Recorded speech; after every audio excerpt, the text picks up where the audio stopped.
Vivez la réalité de notre région. Sur les Midi Lunch du Rocher. Si vous êtes pris comme résolution de mieux manger en 2026, la prochaine entrevue va vous intéresser parce que c'est son 19e livre qui s'appelle Stop au sucre, donc de la docteure en nutrition et femme d'affaires Isabelle Huot. Donc, on va la rejoindre à l'instant. Bonjour Isabelle. Bonjour Jacinthe. Premièrement, pourquoi avoir décidé de s'attaquer au sucre dans ce nouveau livre? Bien, d'abord, avec mon histoire personnelle, moi, mon grand-père paternel était diabétique, mon père diabétique. Moi, j'ai le syndrome des ovaires polykystiques. Donc, c'est plein de petits kystes sur les ovaires qui vient souvent avec un dérèglement au niveau du métabolisme. Donc, j'étais pré-diabétique. Et là, bon, j'ai dû faire des changements à la ménopause, gain de poids au niveau abdominal, parce qu'avec ce syndrome-là, c'est la première cause d'infertilité chez les femmes et ça vient souvent avec une glycémie élevée. J'ai fait de nouveau des changements en réduisant encore le sucre davantage, en modifiant l'indice glycémique de mes repas. Puis je me suis dit, ben, on a une montée de la prévalence de diabète au Québec. Donc, je pense que ça peut être très utile pour les personnes diabétiques, prédiabétiques et les gens qui veulent améliorer la stabilité de leur glycémie aussi. En ce moment, le livre est ultra populaire. Est-ce que ça montre comment c'était un besoin que les gens soient informés comment mieux manger sans sucre? Oui, mon Dieu, que ça répond à un besoin, Jacinthe. Là, on est numéro 1, tous livres confondus en termes de vente depuis le lancement. Donc, ça va très, très bien. S'il en manque, réservez vos copies parce qu'on reçoit aujourd'hui même chez notre distributeur la réimpression. Donc, ça, c'est rare de déjà être en réimpression après un ouvrage qui vient d'être lancé. Et effectivement, c'est un besoin criant. Les gens se disent, bon, ben je veux modifier mes habitudes de vie. Je commence par quoi? Puis j'ai envie de dire que de réduire le sucre dans les aliments transformés, le sucre ajouté, ce serait la recommandation à adopter là, la résolution, si on veut, en 2026, parce que c'est vraiment ça qui va avoir le plus d'effets positifs sur la santé globale. Dans le livre, au début, dans les premières pages, il y a un quiz, savoir si on a une préférence vers le sucre. Je pense que ce quiz-là nous démontre comment que le sucre est omniprésent dans notre vie. Ah, incroyable, hein? Les 2/3 des aliments transformés contiennent du sucre ajouté. Des fois, ce sont des aliments salés. Puis on dit, ben non, il n'y a pas de sucre là-dedans. Ben oui, les sauces, il y a énormément de sucre qui est ajouté. Les noms pour le sucre aussi, le glucose, le fructose, le saccharose, le sirop de maïs, tout ça, c'est des noms que le sucre peut emprunter. Et on le voit bien sur la liste d'ingrédients. Mais là, les gens disent, oui, mais j'ai pas le temps de lire la liste d'ingrédients de tous les aliments que j'achète. Heureusement, il y a la loupe maintenant. Exactement. Parlons-en parce que c'est comme arrivé en même temps la sortie de cette loupe-là sur des aliments. Vous pouvez voir la loupe nutritionnelle qui vous dit si un aliment est trop salé, trop gras ou encore il manque le dernier. Le gras saturé, le sel, le sodium et le sucre. Exactement. Et on réalise qu'il y a beaucoup d'aliments qu'on pensait pas trop salés, mais qu'ils sont. Donc, est-ce que c'est la même découverte que les gens font avec le sucre et votre livre? Ben oui, absolument. Les gens réalisent, parce que c'est drôle, parce qu'en parallèle du livre, j'ai une cohorte de 2000 personnes, de gens que je suis, qui font le livre à la lettre. Parce que dans le livre, il y a des conseils. Il y a également un programme de 4 semaines pour réduire sa consommation de sucre. Et il y a toute une communauté qui fait le livre en direct.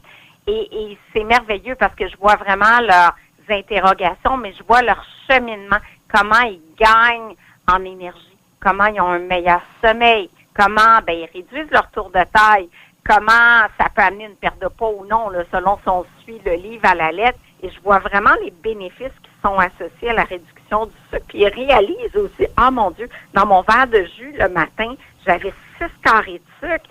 C'est énorme. Donc, c'est vraiment un constat qui arrive chez les gens qui décident de faire le livre, le programme que je suggère. Là. Est-ce que c'est ça qui fait la réussite du livre, ce programme-là de 4 semaines? On se casse pas la tête, on fait juste suivre les recettes? Oui, c'est ce que les gens disent, parce que moi, c'est des recettes pour 1 et 2 personnes. J'ai les listes d'épicerie, un petit peu comme mes livres Kilo Cardio.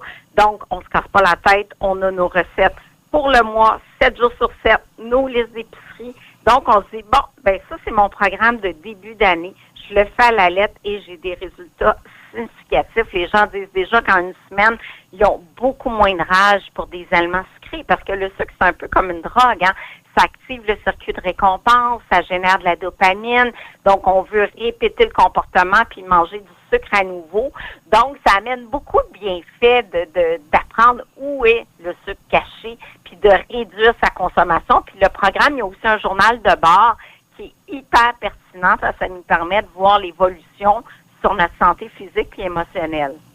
Est-ce qu'il y a déjà des gens qui te demandent des recettes pour quoi faire après le 4 semaines? Ben, on n'est pas rendu là. Là, on entend la deuxième semaine, mais effectivement, après 4 semaines, plein d'options. Soit on recommence, comme les gens kilo-cardio, on refait le programme par la suite, ou encore, ben moi, je donne beaucoup plus de flexibilité. Je veux que les gens retrouvent l'alimentation intuitive, en pleine confiance. On a compris des choses en un mois. Maintenant, on peut juste piger dans les recettes ici et là.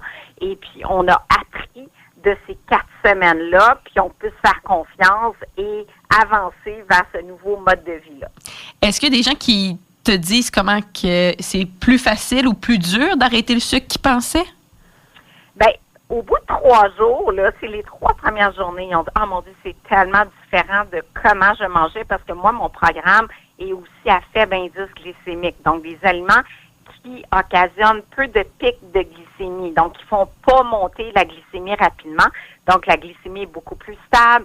Ça aide beaucoup à gérer le diabète. Ça peut renverser le prédiabète.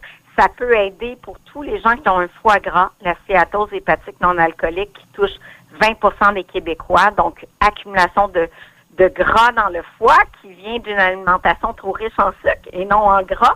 Donc, ça aide avec toutes ces conditions-là.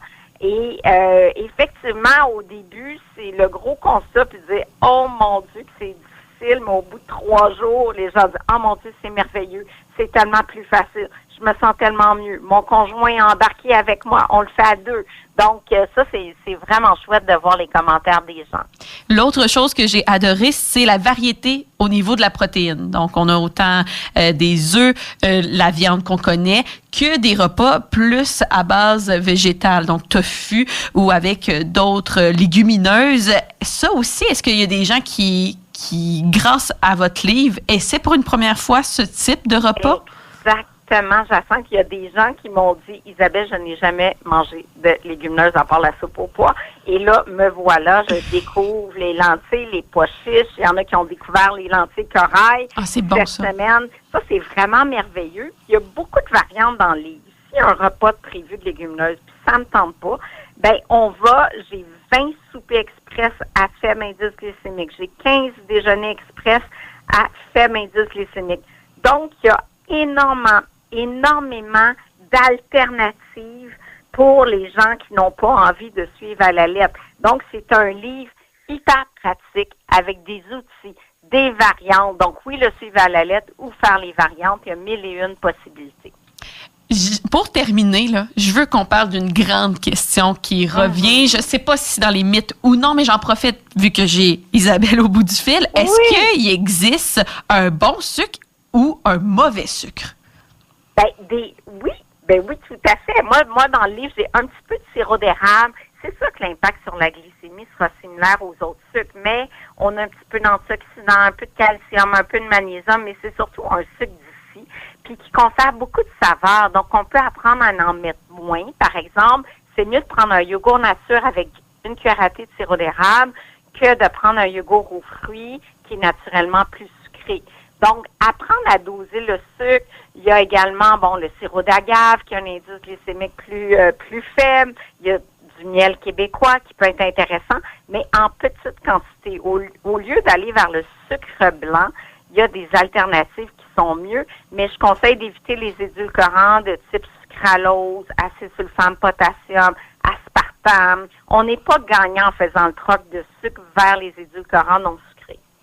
Isabelle, c'était très intéressant. On rappelle aux gens de se procurer votre livre qui s'appelle « Stop au sucre », qui est ultra populaire en ce moment, qui donne des idées de recettes pendant 4 semaines. Donc, pas besoin de se casser la tête. Et je vous souhaite une belle journée. Merci.